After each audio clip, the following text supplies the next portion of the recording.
Assalamualaikum warahmatullahi wabarakatuh. Saya, Erina Risa Ramadhani, akan mengajak Anda untuk menyelam lebih dalam mengenai isu pembangunan Ibu Kota Nusantara atau IKN. Audio Jungle.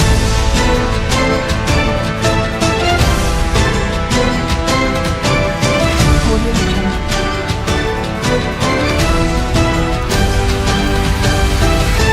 Audio Jungle.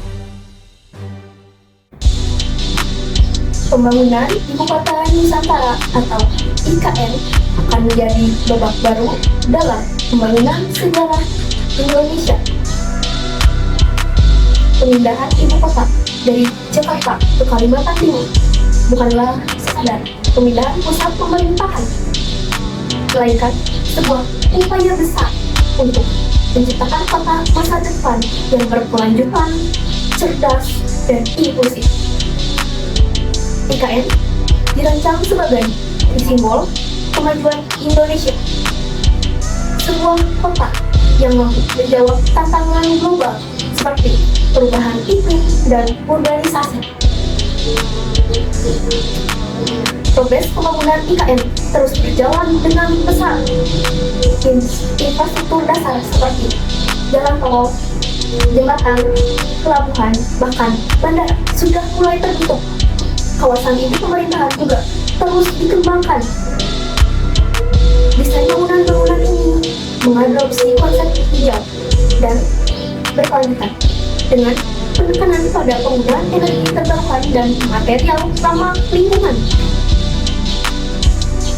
IKN tidak hanya menjadi pusat pemerintahan, melainkan juga pusat informasi dan teknologi.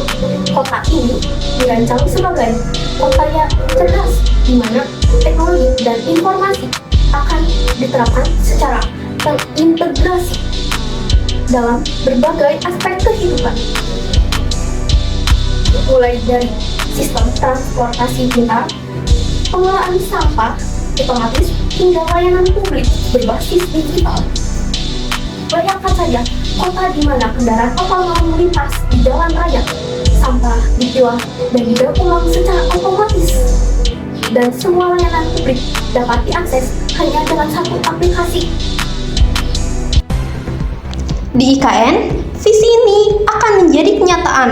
Sistem transportasi publik yang terintegrasi akan memudahkan mobilitas warga. BBJ 73. Kemudian terkait IKN, sekali lagi disampaikan oleh Bapak Presiden bahwa kita akan lanjutkan IKN tentu dengan sejumlah penyesuaian, ya, karena kita juga punya prioritas-prioritas pembangunan lain seluruh Indonesia. Kita juga selalu dihadapkan pada anggaran yang terbatas. Tentu tidak pernah ada kata tak terbatas berbicara tentang anggaran. Oleh karena itu kita juga harus melakukan penyesuaian. Tetapi yang jelas beliau menginginkan agar pembangunan IKN ini Tentu saja pembangunan proyek sebesar IKN tidak lepas dari berbagai tantangan. Salah satu tantangan terbesarnya adalah keterbatasan anggaran. Namun pemerintah terus berupaya mencari solusi, baik melalui anggaran pendapatan oleh belanja negara atau APBN maupun kerjasama swasta. Skema kerja sama pemerintahan dengan badan usaha atau APBN misalnya menjadi salah satu solusi untuk menggandeng swasta dalam pendanaan dan pembangunan infrastruktur. Selain itu, tantangan lainnya adalah kondisi geografis Kalimantan yang unik, seperti tanah gambut yang labil, curah hujan yang tinggi. Untuk hal ini diperlukan teknologi konstruksi khusus untuk perencanaan matang agar pembangunan tidak merusak lingkungan. Pembangunan IKN harus sejalan dengan prinsip pembangunan berkelanjutan sehingga diperlukan upaya untuk menjaga keanekaragaman hayati. Pembangunan Ibu Kota Nusantara adalah sebuah proyek ambisius yang menandai babak baru dalam sejarah bangsa Indonesia. Dengan segala tantangan yang ada, pemerintah berkomitmen untuk mewujudkan IKN sebagai kota masa depan yang cerdas, berkualitas, dan menjadi kebanggaan seluruh rakyat Indonesia. IKN tentu juga diharapkan menjadi kota yang mampu menarik investasi, menciptakan lapangan kerja, dan meningkatkan kualitas hidup masyarakat. Kota ini diharapkan menjadi contoh bagi dunia dalam proses pembangunan kota yang berkelanjutan.